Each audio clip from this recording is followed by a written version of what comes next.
Green Valley schools in Missouri say they were a victim of a cyber attack. Just last week, Park Hill schools had to cancel class after a cyber attack took out the district's computer system. Well, you've heard the stories about hackers targeting our schools, but you only hear about it after the fact. But what's being done now to prevent an attack that could put your child's personal information at risk? Tonight, KSHB 41 investigator Cameron Taylor gets a behind-the-scenes look at how school districts prepare before there's any trace of a hacker. One click could be all it takes for a school district's systems to be compromised. It's why districts like Blue Springs train for cybersecurity threats. For me, it'll only make us grow stronger. Lieutenant Michael Russell is with the district's Department of Public Safety.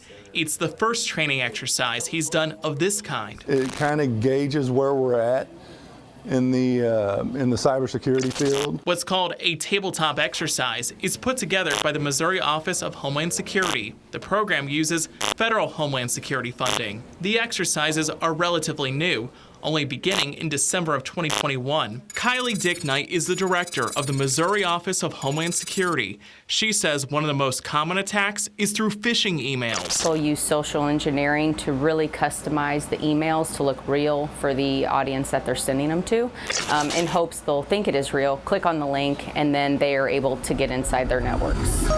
They're practicing a similar scenario here. A hacker targets a third-party vendor through a phishing email. It's a way for them to get access to the district's networks and systems once someone clicks on the scam email.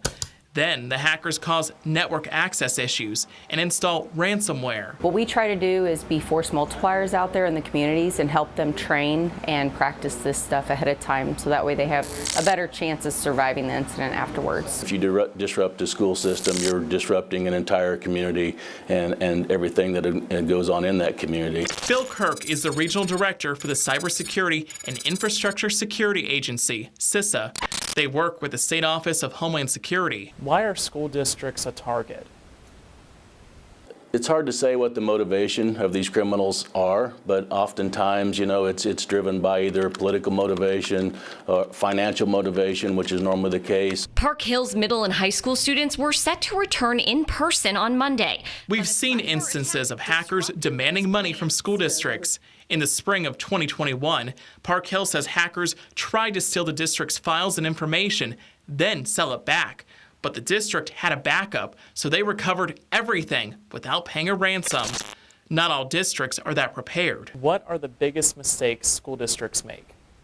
I don't know that it depends on the school district, but some of the things that we see is a lack of planning, right? I mean, this is a threat that's real, and we're seeing that across our country. Since 2019, nearly 36 school districts in Missouri had some sort of data breach. That's according to the Missouri Department of Elementary and Secondary Education. Most did not involve ransomware. In Kansas, we don't know exactly how many districts had a data breach. That's because they don't have to report them to the state. With how much we rely on technology, the CISA regional director says districts should have a plan. Pretty much everything in this day and age is connected, so we would argue everything should be protected. That means using multi-factor authentication, updating security software and hardware regularly, and using strong passwords. Not to mention, if a hacker demands money, don't pay them. We hope that there's not a significant number of people that are just paying the ransom and moving on. The KSHB 41I team found out cyber attacks can cost districts a lot of money, taxpayer money. A recent federal report said they cost some districts anywhere from $50,000 to $1 million. That amount of money factored in deductibles for cyber insurance, enhancing cybersecurity to prevent future attacks, and replacing hardware. Cybersecurity issues have been around for decades now, and we know it's been a threat, but I think just more and more we're hearing about it in the news, and so it has those top administrators at schools kind of laying awake at night, wondering, when it's going to happen to us. It's why districts like Blue Springs want to be prepared now. Everyone at that table is going to learn something. With the hope that one click never materializes. For the KSHB 41I team, I'm Cameron Taylor.